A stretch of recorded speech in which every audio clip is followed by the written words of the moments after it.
Continuamos con Panorama Político y antes de pasar a otro tema importante de coyuntura me gustaría que cerráramos bien este tema de Roxana Valdetti y Mauricio López Bonilla. ¿Cómo se sentían ellos con la impunidad para poder meterse a este tema del narcotráfico tan abiertamente, sin miedo, tan sin pena? Básicamente, Gladys, porque yo he insistido mucho en un planteamiento que hizo José Martí, que debería ser un código de todos los políticos, y es que el poder no otorga privilegios, el poder impone responsabilidades. Y yo creo que ellos sintieron una sobredosis de prepotencia, de seguridad, de poder, se sintieron propietarios del país. Y lo podemos ver en el tema de la corrupción. Los niveles de corrupción tan escandalosos, tan ofensivos, pero gravemente ofensivos en un país tan pobre y miserable como el nuestro, demostraron que ellos perdieron totalmente la óptica de lo que era la corrupción.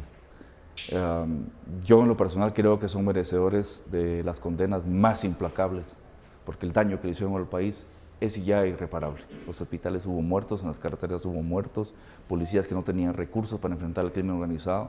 Es decir, es una corrupción que debe sentar un precedente implacable para que no se vuelva a repetir en el país. ¿Y será que vamos a tener ese precedente implacable acá en Guatemala? Yo creo que sí, Gladys, es decir, si la población, si los sectores sociales organizados hacemos conciencia de que no podemos continuar con esos niveles de corrupción, de desgobierno, de descontrol con los fondos públicos, yo creo que sí, es urgente. No tenemos otra alternativa más que trabajar por un cambio sustentable y eso implica precisamente un combate a la corrupción que pasa por un sistema de justicia transparente. Yo sí creo que sin duda estos dos exfuncionarios se sentían plenamente cómodos y no tenían pero ni el más mínimo temor de que en algún momento la justicia fuera a perseguirlos. Yo creo que, por ejemplo, a Roxana Valdetti la vimos esta semana que prácticamente fue enviada a su primer juicio, pero el delito del narcotráfico ya era casi que el último que se le podía agregar a esta corona de delitos que se le han ido imputando a lo largo de estos últimos 2 años. Y si nos extraña, ustedes podrán ver que la mayoría de los guatemaltecos realmente no les extraña ver que estos 2 exfuncionarios ahora estén también siendo perseguidos por esto. Creo que sí debe haber un cambio en la forma en cómo se normalizó, digamos, esta situación para funcionarios de gobierno. A mí lo que sí me extraña es, por ejemplo, que se haya limitado a estas 2 personas. Yo creo que va a seguir.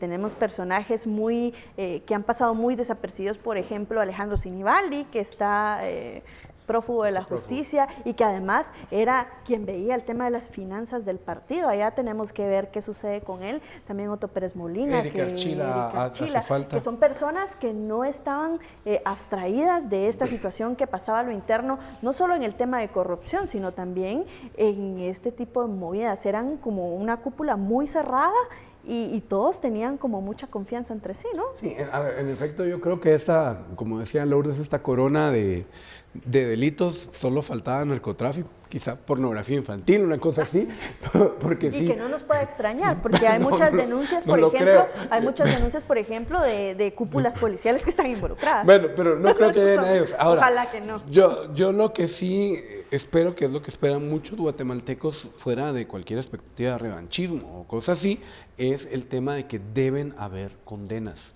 Si no hay condenas, muchas acusaciones pueden existir, pero la cosa va a seguir generando una impresión de impunidad. Y lo que sí creo es que vamos a comenzar a percibir los efectos de esta acusación dentro de muy poco en un cambio de lógica. Esto no es una idea mía, sino quien comenzó a escribirlo de primero o en estos días fue David Martínez Amador, que decía, bueno, vamos a ver cómo Otto Pérez Molina va a cambiar su actitud, igual que Roxana Valdetti López Bonilla, de bloquear los procesos judiciales abiertos en contra de ellos. Porque un poco el juego, y esto era una percepción de muchos sectores, era aguantémonos lo más posible para no llegar a juicio en el caso de la línea, en el caso de cooptación, porque así con un cambio de fiscal general, si logramos mantener a algunos de nuestros actores en la Corte Suprema de Justicia, podemos revertir estos procesos. Hoy terminan eso y aunque queden libres se van a ir a Estados Unidos. Solo yo lo que sí quisiera agregar a lo que tú dices de las condenas es que también pueden ser resultados muy frustrantes para los guatemaltecos. Esta semana lo veíamos con un caso de un señor que se había robado una bicicleta y que podría enfrentar hasta 10 años de prisión por hacer este robo. Y los comentarios de la gente era, bueno, ¿cuál será entonces la condena contra Otto Pérez, contra Roxana, contra toda esta gente de cooptación del Estado que realmente ha matado gente por su avaricia, que no le ha importado saquear hasta el bolsillo del más pobre con Pero esta no, misión en los que dos tiene? casos debe haber condena. Entonces puede ser, yo no estoy diciendo que el que Claro, se robó porque la a bicicleta no lo veces merezca. en el imaginario público puede Exacto. existir eso. El asunto Y está no, debe haber condena en los dos. que esta no es una condena mala, pero sí podría haber un caso de frustración si la condena del otro caso sea una condena menor, ¿no creen? Yo creo que es algún punto que el tema es qué es una condena menor y qué es una condena mayor en estos casos.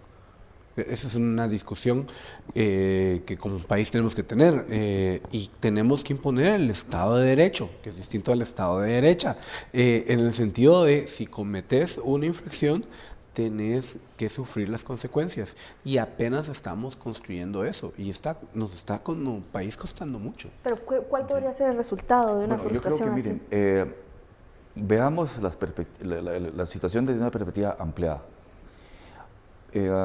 Estamos enfrentando la corrupción histórica, secular en Guatemala, a partir de instituciones muy limitadas. ¿Se imaginan ustedes, hablemos del Ministerio Público, por ejemplo, ser fiscal, bajo las presiones que se tienen, bajo los riesgos que corren los fiscales? Ser juez, por ejemplo.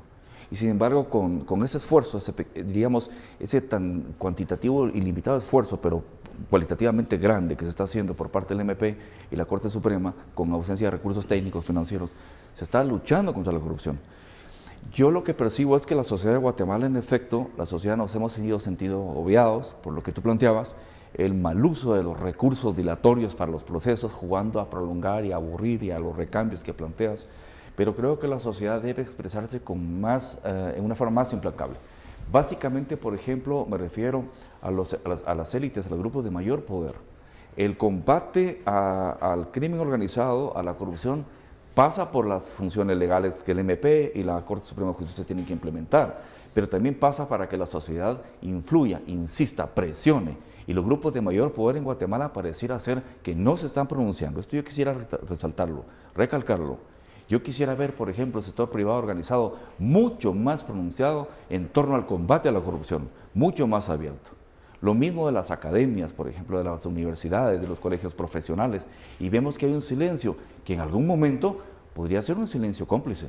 Hasta de los eternos candidatos Por supuesto, partidistas. es que parte no se de todos pronuncian al trabajar respecto. contra la corrupción. No solo podemos esperar que avancen los procesos con un juez determinado o con las acciones del Ministerio Público. Ellos están haciendo su trabajo, la CICIG está haciendo su trabajo, pero somos precisamente nosotros como sociedad los que estamos obligados a presionar y apoyar desde otras perspectivas, como lo están haciendo los medios de comunicación independientes y progresistas, por ejemplo. Ahora, en este caso, por ejemplo, debe ser, por ejemplo, una condena un poco más global, no solo a estos actores políticos que hemos visto, sino también a todos estos actores que han permitido que esta estructura funcione, ¿no?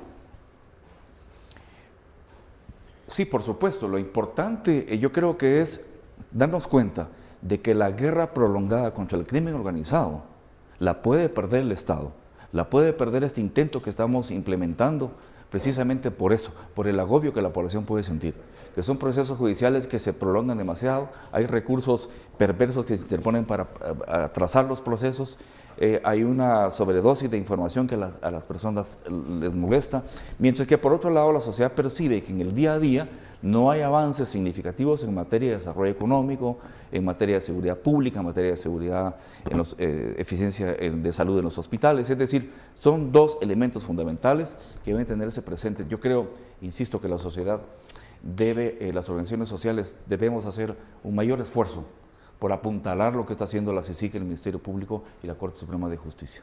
Muchísimas gracias. Hemos terminado ya tan rápido otro segundo bloque. Los esperamos ya en la parte final de Panorama Político en breve.